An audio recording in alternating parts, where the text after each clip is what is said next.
আরে আমি তো তাকেও ছেড়ে দিয়েছি, যাকে ছাড়া থাকতে হবে ভাবলে আমার দেহ থেকে রুহুটাই বেরিয়ে আসতো। জীবনে যখন কেউ ছিল না তখন ভাবছিলাম জীবনে এমন কেউ আসুক আমার জীবনটাকে অন্যরকম সাজিয়ে দিয়ে রঙিন করে দিক।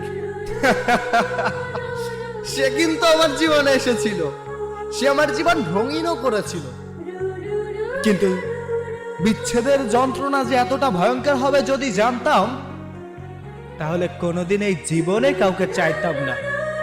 আমি সেই সব মানুষদেরকে একটা কথা বলতে চাই যে মানুষগুলো এখনো কোনো সম্পর্কে জড়ায় নাই।